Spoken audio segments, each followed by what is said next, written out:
Brock Lesnar hampir ngamuk ke fans di arena. Peran terbaru AJ Styles di WWE terungkap. Pat McAfee memilih hengkang dari WWE. Dan ulasan rekapan episode WWE NXT minggu ini. Selamat datang di Extra News, di mana kita akan bahas berita dan rumor terkini tentang WWE. Brock Lesnar hampir ngamuk ke fans di arena. Brock Lesnar emang salah satu mega bintang paling gede dalam sejarah WWE. Tahun lalu di SummerSlam, The Beast Incarnate balik lagi dan sekarang dia lagi sibuk di jalur menuju WrestleMania 42. Di tengah-tengah itu ada video lama yang viral lagi di internet. Di situ kelihatan The Mayor of Suplex City kayaknya nggak seneng banget sama omongan salah satu fans. Videonya diambil dari sudut pandang penonton pas Lesnar lagi mau masuk ring. Si fans itu teriak-teriak ke arah Lesnar, ngatain dia bodoh dan nyuruh dia balik ke pengadilan. Pas Lesnar dengar teriakan itu, dia sempat berhenti sebentar pas lagi jalan. Terus ngeliatin si fans tadi dengan muka galak. Si fans langsung ciut dan nadanya berubah drastis, malah minta Brock Lesnar buat tenang. Emang gak perlu diraguin lagi sih kalau Brock itu salah satu bintang paling serem di dunia gulat profesional. Pas dia kasih tatapan maut itu, si fans langsung mikir 2 kali deh buat lanjutin omongannya. Buat yang belum tahu, nama Lesnar sempat kebawa-bawa dalam tuntutan hukum yang diajuin mantan karyawan WWE, General Grant, ke Vince McMahon. Kabarnya itu alasan utama kenapa Lesnar sempat hilang dari WWE selama 2 tahun. Sekarang mantan World Heavyweight Champion ini lagi masuk dalam alur cerita buat WrestleMania 42. Lesnar udah nantangin siapa aja yang berani maju lawan dia. Siapapun yang berani jawab tantangan ini bakal jadi lawan Lesnar di The Shows. Nama-nama kayak Seth Rollins, LA Knight, sama Obawemi udah dirumorin bakal jadi orang yang nerima tantangan itu. Menurut kalian, apakah kalian berani ngata-ngatain Brock Lesnar di depan mukanya? Komen di bawah. Peran terbaru AJ Styles di WWE terungkap. AJ Styles baru aja ngelakuin pertandingan terakhirnya lawan Gunther di Royal Rumble bulan Januari kemarin. Beberapa minggu setelah itu, tepatnya di episode Raw tanggal 24 Februari, Styles resmi pamitan dari karir bertandingnya di kampung halamannya sendiri, Atlanta, Georgia. Pas segmen yang penuh emosi itu, The Undertaker tiba-tiba muncul dan bikin kejutan dengan ngumumin kalau Styles bakal masuk ke WWE Hall of Fame. Walaupun udah pensiun dari ring, Styles udah mastiin kalau dia bakal tetap kerja bareng WWE, tapi lewat peran di balik layar. Sekarang, Styles akhirnya buka-bukaan soal tugas barunya itu. Waktu ngobrol di podcast Fenomenally Retro, Styles jelasin kalau kerjaan barunya itu fokus buat bantu para talenta muda dan nyari calon bintang masa depan WWE. Dia bilang, aku sekarang sering mantengin internet buat nyari talenta baru. Soalnya itu emang bagian dari kerjaanku di WWE sekarang. Aku nyari orang berbakat dan lihat apa yang bisa aku bantu buat mereka. Kalau mereka bisa lebih jago, hal-hal kecil kayak gitu deh. Karena kalau ada peluang buat mereka dapat kontrak WWE ID atau semacamnya, aku bakal bantu fasilitasi biar itu kejadian. Dia juga cerita kalau tugasnya ini bakal nyentuh berbagai level talenta di WWE. Dia bilang, sekarang sih masih pelan-pelan ya, bakal banyak telepon yang harus aku lakuin buat mastiin kerjaanku beres. Dan ini bukan cuma buat anak-anak indie aja. Bakal ada talenta dari NXT dan mungkin beberapa dari main roster juga. Aku bakal ke Seattle pas Monday Night Raw besok buat ngobrol sama mereka. Kadang kita butuh ngobrol sama orang buat tahu apa yang mereka rasain. Siapa tahu mereka mau ke performance center buat latihan sesuatu. Nah, akulah orangnya. Aku di sana buat itu. Dia lanjut lagi, kalau aku bisa bantu jaga moral para pegulat biar tetap bagus, aku mau jadi orang itu. Bakal banyak hal yang aku kerjain dan seiring berjalannya waktu pasti bakal berubah-ubah. Aku yakin jenis kerjaannya bakal berkembang, tapi buat sekarang ya itu yang aku lakuin. Menurut kalian, apakah AJ Styles cocok jadi pelatih di WWE Performance Center? Komen di bawah. Pat McAfee memilih hengkang dari WWE. Tahun kemarin, komentator WWE yang juga mantan penendang NFL, Pat McAfee, sempat kasih tahu kalau dia mau istirahat dulu dari meja siaran. Katanya sih dia ngerasa burnout alias capek banget gara-gara saking banyaknya tanggung jawab di dunia media olahraga. Nah, pas WrestleMania 42 udah makin dekat, banyak orang ngira McAfee bakal balik lagi sekarang. Tapi menurut dia, kayaknya perjalanannya di dunia gulat profesional justru udah mau selesai. Kemarin Pat McAfee sempat jawab pertanyaan di Instagram story-nya. Pas ada yang nanya soal masa depannya di WWE, dia jelasin kalau dia nggak bakal balik dalam waktu dekat. Dia bilang gini, "Aku rasa kita nggak boleh bilang nggak mungkin, apalagi kalau urusannya sama WWE. Tapi buat sekarang rasanya kayak bukan sesuatu yang harus kejadian. Aku ngerasa bisnis ini udah agak ninggalin aku. Aku tumbuh besar dengan mencintai gulat. Mimpi buat kerja di sana. Aku ngerasa terhormat banget punya kesempatan kerja bareng si God Michael Cole. Tapi menurutku bisnis ini tetap oke-oke aja kok tanpa aku. Aku bakal tetap nonton terus." Padahal cuma beberapa minggu sebelum dia mutusin buat rehat, McAfee sempat tanding singles match pertamanya dalam 2 tahun terakhir lawan Gunther di Backlash. Mantan pemain bola ini juga sempat jadi komentator di WWE WrestlePalooza bulan September kemarin, dan itu jadi penampilan terakhirnya di meja siaran. Selama 4 tahun belakangan, McAfee emang sering banget terlibat di WrestleMania, entah jadi komentator atau ikut tanding. Tapi gara-gara omongannya barusan, kita lihat aja nanti apa dia bakal muncul atau enggak di acara tahun ini.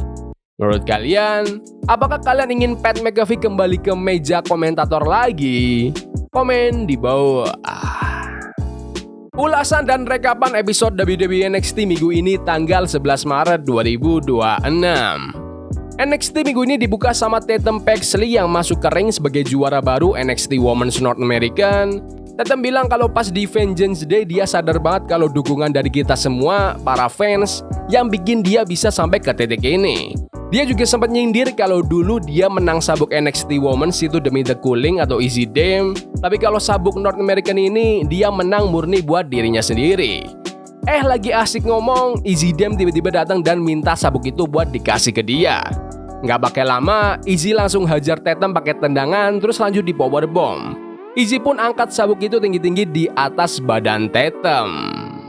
Lanjut ke pertandingan pertama di NXT hari ini, triple threat match antara Eli Knight melawan Jasper Troy melawan Sean Legacy. Awalnya Troy pakai badan gedenya buat dominasi lawan, tapi Knight sama Legacy nggak tinggal diam.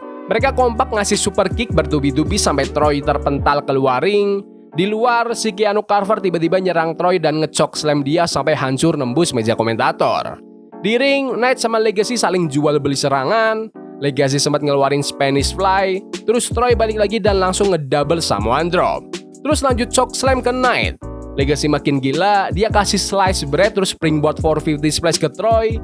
Gak mau kalah, Knight juga loncat top rope moonsault. Lucunya, Knight sama Legacy ngepin Troy barengan. Hasilnya, wasit mutusin kalau mereka berdua jadi pemenang alias double pin. Di belakang panggung ada Lexis King, Uriah Connors, Ariana Grace sama Stax lagi siap-siap. Lexis nanya ke Uriah apa dia udah nelpon orang itu. Uriah jawab kalau babaknya si Fit Finlay udah ngurus semuanya dan bantuan lagi OTW. Pas pertandingan Lexis King dan Uriah Connors lawan Charlie Dempsey dan Tavian Heights, suasananya seru banget. Awalnya main gulat murni antara Uriah sama Dempsey. Tavian juga sempat pamer kekuatan pakai suplex ke Lexis. Pas ributnya sampai keluar ring, Dempsey ngeliat William Regal lagi berdiri bareng Fit Finlay. Dempsey langsung nge-German suplex Tavian di lantai luar ring sebelum dilempar balik ke dalam. Uriah kasih tendangan maut, terus Dempsey tutup pakai The Coronation Neckbreaker untuk memenangkan pertandingan.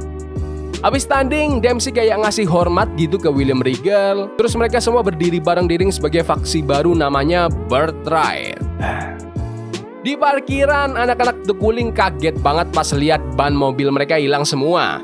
Robert Stone langsung labrak Silo Hill gara-gara ini. Silo dengan santainya bilang kalau dia nggak tahu mobil mana yang punya The Cooling, jadi ya udah dia pretelin aja ban semua mobil yang ada di situ. Tony D'Angelo balik garing dan cerita soal kembalinya dia. Dia bilang abis ngalahin Dion Lennox, waktu luangnya itu dia pakai buat refleksi diri. Dan sekarang dia balik buat buktiin kalau dia adalah petarung paling tangguh di NXT. Dia langsung ngincer Joe Hendry sejuara NXT.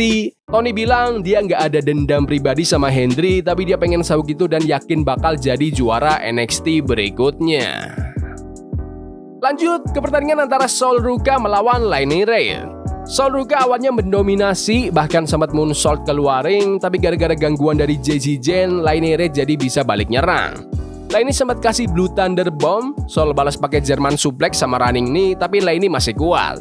Akhirnya pas Lainey mau kasih serangan lutut, Sol menghindar dan langsung kasih Soul Snatcher untuk memenangkan pertandingan. Habis menang, Sol nggak langsung pergi. Dia natap tajam Jessie Jane, juara NXT Women, soalnya mereka bakal tanding buat perebutan gelar bareng Zaryan nanti. Terus ada interview bareng Black Monroe. Dia bilang si Jada Parker udah ngerasain akibatnya kalau berani lawan dia, dan dia janji Stand and Deliver bakal jadi panggungnya dia. Tatum Paxley sempat lewat pas lagi nyari Easy Dame dan si Black sempat ngelirik sabuknya Tatum. Lanjut ke final turnamen Women's Speed Championship. Finalnya antara Wren Sinclair lawan Thea Hale. Dia langsung gaspol pakai dropkick sama suicide dive, tapi Sinclair pinter. Dia bisa balikan keadaan pas Thea mau main tali ring. Sinclair juga berhasil lepas dari Kimura Lock dan langsung kunci pakai Final Range. Thea menyerah alias step out kurang dari 2 menit tanding. Dengan hasil ini, minggu depan Sinclair bakal lawan Fallon Henley buat gelar Women's Speed. Robert Stone ngumpulin banyak tim dan ngumumin kalau bakal ada turnamen buat tentuin siapa yang berhak nantang sabuk tag team di Stand and Deliver. Pas lagi rapat, ODM sama Darkstead malah berantem beneran di ruangan itu. Di interview lain, Jessie Jane, Fallon Henley sama Lainey Red lagi sombong-sombongnya. Henley ngeremehin Wren Sinclair, tapi Sinclair langsung nyamperin dan bilang dia bisa ngalahin Henley cuma dalam 5 menit. Kendall Gray juga nggak mau kalah, dia bilang bakal ngincer sabuk Jessie Jane di Stand and Deliver kalau Jessie masih jadi juara. Gak lama setelah itu, Tatum Paxley tiba-tiba nyerang Easy Dame di backstage sampai harus dipisahin security. Robert Stone pun mutusin, minggu depan mereka berdua bakal tanding ulang di dalam kandang besi alias Steel Cage Match. Waktunya main event, Joe Hendry dan Miles Bourne melawan Ethan Page dan Ricky Sainz. Awalnya seru banget, Hendry sama Sainz buka laga, terus Miles masuk kasih spinning slam. Miles dihajar habis-habisan pakai spine buster sama kombinasi splash. Untungnya Miles bisa lolos dan tag Hendry. Hendry langsung ngamuk, kasih close slam berkali-kali, neck breaker, follow away slam sampai Olympic slam. Suasana makin pecah pas ada gangguan di pinggir ring. Sainz bahkan sempat kasih spear. Nah, pas wasit lagi nggak lihat, Ethan Page curang. Dia pakai sabuk NXT buat mukul Hendry, terus dilanjutin hantamkan Twisted Green untuk memenangkan pertandingan. Habis tanding, Ethan sama Sainz selebrasi di tengah ring sambil lirik-lirikan sombong pas acara selesai. NXT minggu ini aksinya mantap banget dan banyak banget langkah yang diambil buat nyiapin Stand and Deliver. Memang itu sih yang perlu dilakukan sekarang dan menurut gue berhasil banget. Meskipun sebenarnya masih ada waktu lumayan lama menuju ke sana. Tapi buat sekarang awalannya udah oke banget, apalagi triple threat di awal tadi meskipun endingnya agak aneh tapi seru pol. Pokoknya NXT minggu ini keren lah kayak biasanya. Tapi menurut kalian gimana NXT minggu ini? Bagus? Gak bagus? Komen di kolom komentar. Ya udah gitu aja video berita hari ini. Jangan lupa like dan subscribe ke channel ini karena aku pengen 20.000 subscribers di bulan ini. Tolong bantu. Yes boy, see you. Love is a game we play incognito. Forbidden fire on Nico. Bunny for love we can hold.